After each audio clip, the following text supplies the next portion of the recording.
محاضرة افتتاحية للأستاذ علي مبروكين أستاذ في القانون، فليتفضل مشكورا.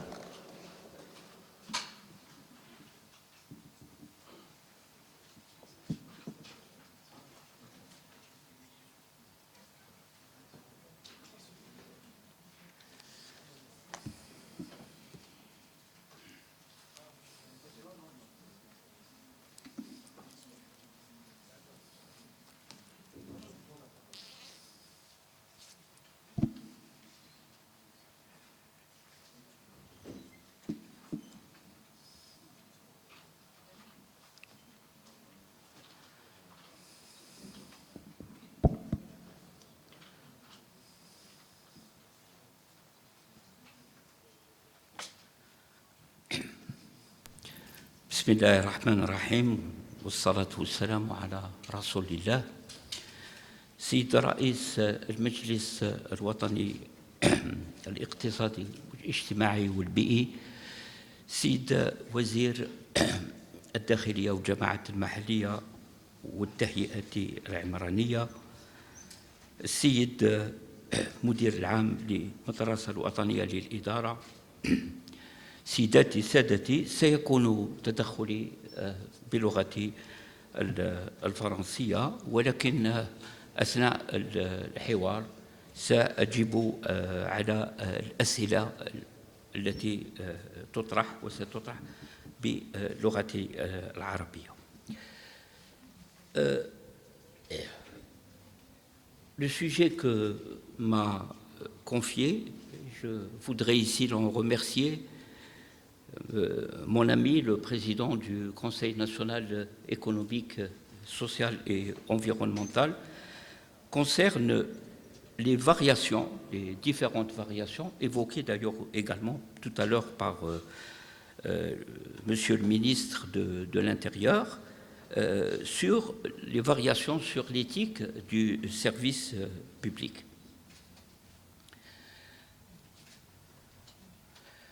La notion de service public, quand on parle de l'éthique du service public, il y a l'aspect moral et déontologique et la notion de service public, c'est-à-dire de service au service, c'est-à-dire que le fonctionnaire, l'agent de l'État, par précédence, mais ça peut s'appliquer à toutes les personnes qui ont une mission de service public, doit être au service de l'intérêt général, au service du public et au service aussi de l'État. Parce que quand on parle de l'éthique du service public, c'est également, comme j'aurai l'occasion de le développer dans quelques instants, toute la question qui est posée aujourd'hui, vous le savez tous, de la loyauté de l'administration.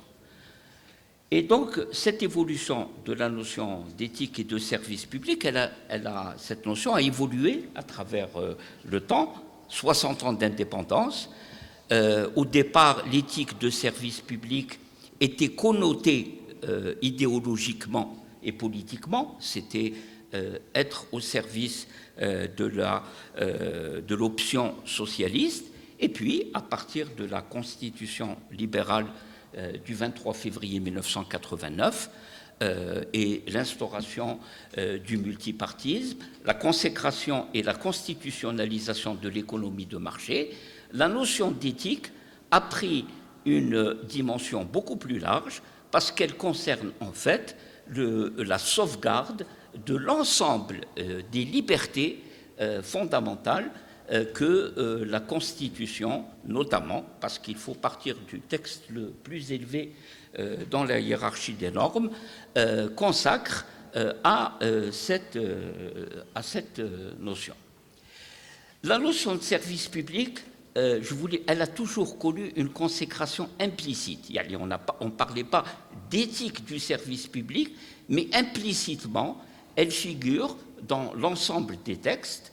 J'ai cité les deux premières constitutions de l'Algérie, et ensuite elle a pris un sens beaucoup plus précis, et notamment dans la constitution révisée du 1er novembre 2020, elle prend la forme de toute une série de dispositions qui viennent définir et consacrer un champ d'application très large de la notion de service public. D'ailleurs, évidemment, le texte auquel nous avons coutume de nous référer, c'est le statut général de la fonction publique, parce que c'est le texte qui fixe les obligations des agents de l'État, la haute fonction publique, mais également ceux qui sont en charge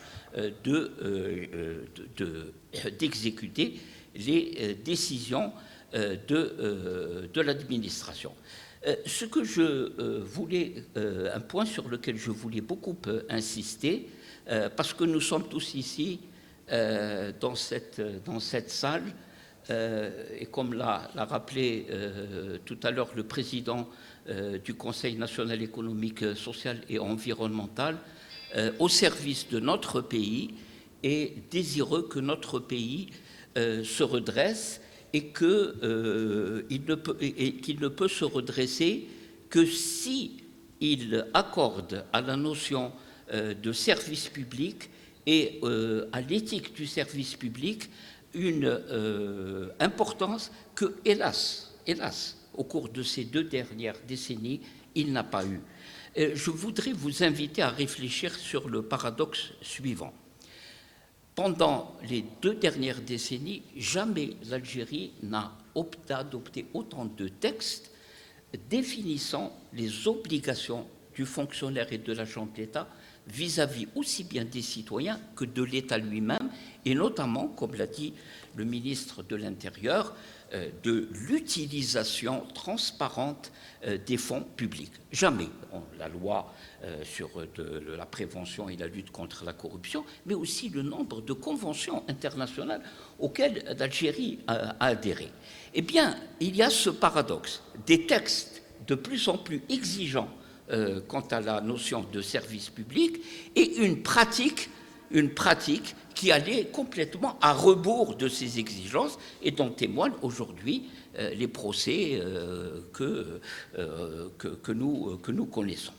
Alors, la raison, il faut aussi souligner cet autre aspect, c'est que l'Algérie se devait, à partir de 1997, mettre à jour sa législation, parce qu'elle devait adhérer à l'Organisation mondiale du commerce, parce qu'elle devait conclure un accord d'association avec l'Union européenne. Et comme vous le savez, depuis le début des années 2010, la plupart des règles du droit international mettent l'éthique du service public au cœur des préoccupations des gouvernants. Donc l'Algérie devait mettre à niveau sa législation, la loi sur la prévention et la lutte contre la corruption, l'adoption d'un certain nombre, vous les connaissez, les 17 fameux objectifs pour le développement durable, et donc nous devions le faire. Mais il y avait ce décalage, et je vous invite à y réfléchir, ce décalage entre la floraison de textes législatifs et réglementaires qui définissaient le cadre, qui encadrait l'éthique de service public, et une pratique qui allait à rebours. Et là, ce que je voudrais quand même préciser, vis-à-vis notamment de la volonté du législateur, c'est qu'à partir de 2019, et je crois que tous les Algériens l'ont bien compris, il y a une véritable volonté politique de considérer que la corruption, la criminalité en bande organisée, l'utilisation opaque de la dépense publique seront désormais combattues. Et ce n'est pas simplement une préoccupation d'ordre conjoncturel, je pense qu'elle témoigne d'une véritable volonté politique. Alors, ici, je ne vais pas je vous renvoie au texte constitutionnel, celui qui est la Constitution révisée. Elle définit de manière très nette l'éthique du service public. Et ce que j'aimerais bien que vous reteniez, c'est qu'il y a l'éthique du service public par rapport à l'exercice des libertés fondamentales des citoyens. Monsieur le ministre de l'Intérieur l'a très bien dit, il ne peut pas y avoir de liberté fondamentale des citoyens s'il n'y a pas l'éthique du service public. Et l'éthique du service public, par rapport à l'utilisation des fonds publics, et là des institutions ont été mises en place, et l'éthique du service public par rapport au fonctionnement de la démocratie représentative, comme en témoigne la mise en place de l'autorité indépendante des élections. Donc là, la Constitution du 1er novembre 2020, je parle sous l'autorité de la salle, je crois que l'Algérie est passée d'un constitutionnalisme nominal, d'un constitutionnalisme que certains appellent manipulatif, à un constitutionnalisme performatif, c'est-à-dire qu'on va pour la première fois se donner les moyens de faire passer dans les faits la question fondamentale de l'éthique du service public. Alors, une chose que vous devez également remarquer et observer, l'Algérie n'est pas seule dans le monde. Nous avons des relations internationales. Et je vous invite à voir dans notre Constitution où nous réaffirmons la primauté du droit international sur le droit interne. Le point sur lequel je voudrais insister, c'est qu'à chaque fois que l'Algérie conclut des accords internationaux, ou chaque fois qu'elle adhère à une convention multilatérale, il y a toujours des dispositions qui rappellent que la mise en œuvre de ces textes est subordonnée à l'existence d'une fonction publique, d'agents qui sont dévoués à l'éthique du service public. Donc l'Algérie doit savoir qu'elle doit réfléchir avant de s'engager sur le plan international, mais une fois qu'elle s'est engagée sur le plan international, elle doit respecter ses engagements, parce que c'est le constituant lui-même qui a consacré la primauté du droit international sur le droit interne. Et je vais plus loin, parce que ce problème peut se poser au niveau de la justice. Les magistrats, qu'il s'agisse des magistrats de l'ordre judiciaire, du magistrat de l'ordre administratif, ou même de la Cour constitutionnelle, doivent accorder la primauté du droit international sur le droit interne. Sinon, comme le savent les juristes, la responsabilité internationale de notre pays pourrait être engagée. Alors, bien sûr, tout le monde est concerné par l'éthique du service public, par préséance la haute fonction publique, les fonctionnaires et agents de l'État, même les cadres dirigeants des entreprises publiques, dès l'instant qu'on considère que les entreprises publiques ont un capital qui est pratiquement appartient à l'État. Et puis, il y a toutes les personnes qui sont chargées de s'assurer de l'effectivité du service public, les magistrats, les autorités de régulation, sur lesquelles peut-être on pourra dire un mot si vous le souhaitez dans les débats. La Cour des comptes, dont les prérogatives vont être renforcées, l'autorité nationale indépendante des élections, la haute autorité de transparence et de prévention et de lutte contre la corruption, le Haut Conseil islamique et le Conseil national des droits de l'homme. On aurait pu ajouter le médiateur de la République. Vous avez vu tout récemment que le médiateur de la République a estimé, il a compté le nombre de requêtes qu'il avait reçues des citoyens, ce sont des milliers de requêtes, qui montrent une insatisfaction du citoyen vis-à-vis des prestations de l'administration. Je voudrais ouvrir une parenthèse. Dans la Constitution et même dans les déclarations faites par le président de la République, par le Premier ministre, on parle à la fois du service de l'État et de l'indépendance. À l'indépendance, il y a un certain nombre de corps qui doivent être indépendants et par préséance, la justice. Les magistrats doivent être indépendants. Mais ceux qui appartiennent à la haute fonction publique, ceux qui sont des agents d'exécution de l'État au niveau des collectivités territoriales, monsieur le ministre, c'est la loyauté à l'égard de l'État. On ne peut pas admettre que si l'État prend une décision, elle ne soit pas appliquée. Vous savez tous le cri de colère poussé par notre ministre de la Justice, le certificat de nationalité ou l'extrait de casier judiciaire. Le problème, c'est que l'État algérien l'administration algérienne, elle est au service, non pas des pouvoirs constitués, c'est pas le loyalisme, c'est la loyauté. Nous avons besoin d'avoir une administration loyale. Et cette loyauté ne signifie pas l'absence d'indépendance, mais n'est pas non plus synonyme de loyalisme. Parce que le loyalisme, c'est la fidélité au pouvoir établi. Non, ce n'est pas ce qui est demandé et ce n'est pas ce qui est attendu de la haute fonction publique et même des agents de l'État. Ce qu'on attend d'eux, c'est qu'ils soient loyaux à l'égard de l'État.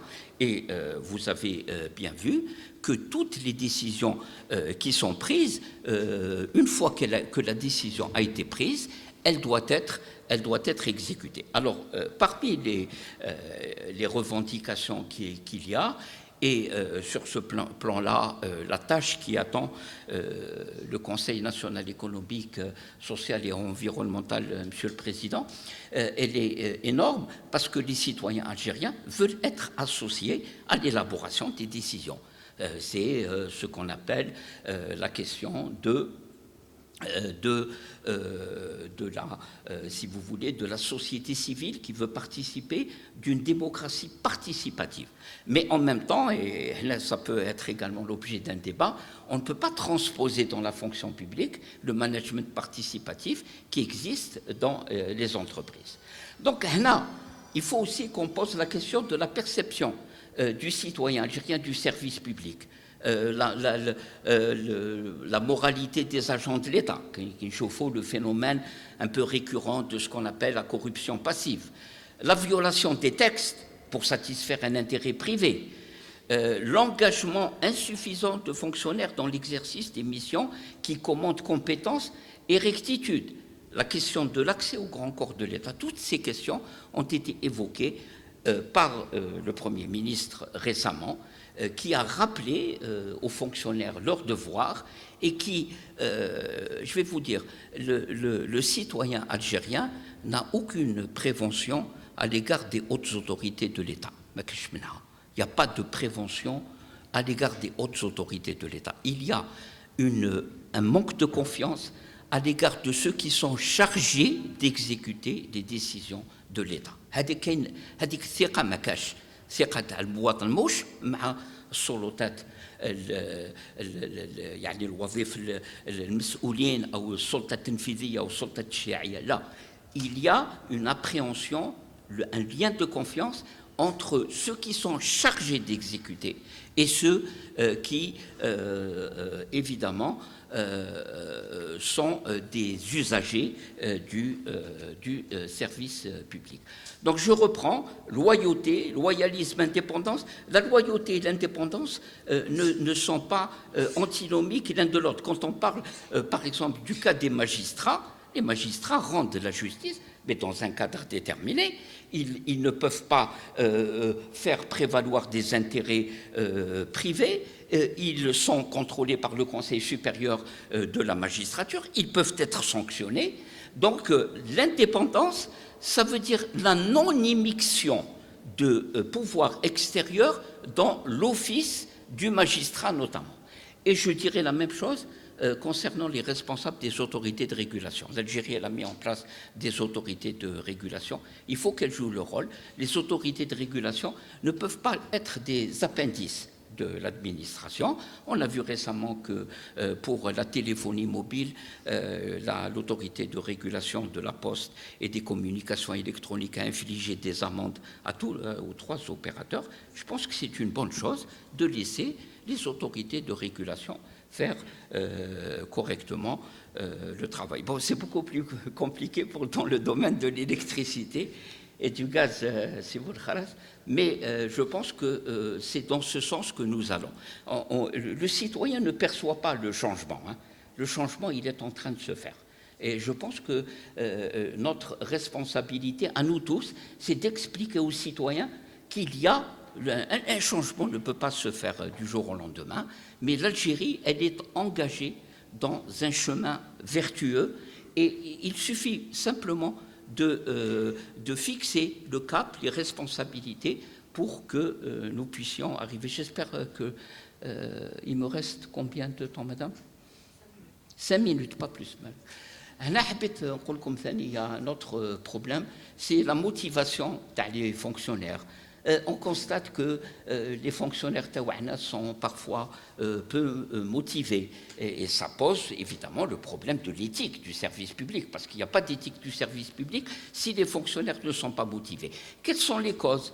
Peut-être la question de la rémunération. La question, vous savez, les fonctionnaires, quand ils considèrent que leur supérieur hiérarchique n'est pas légitime, ont tendance à ne pas appliquer les décisions. Donc il faut, à mon avis, essayer de s'interroger et de soulever la question comment remédier à cette absence de motivation des fonctionnaires. Maintenant, la qualité et l'efficacité du service public sont également au cœur de la problématique TANA, parce que les exigences du citoyen algérien, elles sont de plus en plus importantes. Nous avons plus de 44 millions d'habitants. Quantitativement et qualitativement, le fonctionnaire algérien, l'usager algérien est de plus en plus exigeant. Mais en même temps, les moyens dont dispose l'État de satisfaire ces exigences se réduisent. Là aussi, notre responsabilité, c'est d'expliquer à nos concitoyens que maintenant, le moment est venu, non pas d'instaurer quelque austérité que ce soit, mais de mieux utiliser des fonds publics, d'utiliser de manière plus rationnelle. D'ailleurs, cela figure dans les débats et dans les rapports élaborés notamment par la conférence des 18 et 19 août dernier, auquel j'ai eu l'honneur de participer, et nous avons beaucoup insisté sur la nécessité d'expliquer aux citoyens que les moyens de l'État diminuaient à mesure que diminue évidemment la rente pétrolière qui a, il faut le dire, la rente pétrolière qui a financé l'essentiel du modèle social algérien. Maintenant, la prévention de la lutte contre la corruption, c'est quelque chose qui est définitif. Le ministre de l'Intérieur l'a rappelé tout à l'heure. Il n'est pas question de revenir là-dessus. Ceux qui pensent que c'est une affaire de conjoncture se trompent beaucoup. Il y a la situation particulière des marchés publics. Je saisis cette occasion pour dire que nous sommes toujours en attente de la mise en place d'une autorité de régulation des marchés publics, parce que nous avons besoin d'avoir une autorité de régulation indépendante. Les marchés publics, c'est le lieu où se développe, hélas, la corruption, les conflits d'intérêts. Et nous devons mettre en place cette autorité. Je voudrais dire un mot peut-être sur la faute de gestion dans les entreprises à capitaux publics. Le président de la République a été clair. Il n'est pas question de pénaliser, je dis bien la faute de gestion. Une question de terminologie, on dit dépénaliser une faute, non pas l'acte de gestion, mais dépénaliser la faute. Ça, c'est un problème difficile, mais je pense qu'une des raisons pour lesquelles les fonctionnaires d'autorité hésitent à prendre des décisions, hésitent à s'engager, c'est la hantise qu'une faute de gestion. Parce que et il ne faudrait pas que les gestionnaires qui prennent des risques, qui engagent leur entreprise, se retrouvent convoqués par un juge d'instruction, alors qu'il s'agit d'une faute qui a été... Alors ça peut être la négligence, ça peut être évidemment le gestionnaire peut ne pas avoir les ressources humaines suffisantes, mais il faut aller vers la dépénalisation de la faute de gestion, mais réglementer cela en s'inspirant aussi des législations des autres pays. Voilà, je suis malheureusement en conclusion simplement. Je voulais vous dire que de mon point de vue en tant qu'universitaire, je n'ai jamais été aussi, contrairement à l'ambiance, je n'ai jamais été aussi convaincu, aussi persuadé que nous sommes en train de prendre le bon chemin, à la fois en matière d'éthique, en matière de responsabilisation, et il y a vraiment une volonté de la part des pouvoirs publics de rompre, je dis bien de rompre, avec un ordre qui a infligé, qui a causé à l'Algérie, hélas, beaucoup de mésaventures. Voilà. Assalamu alaikum.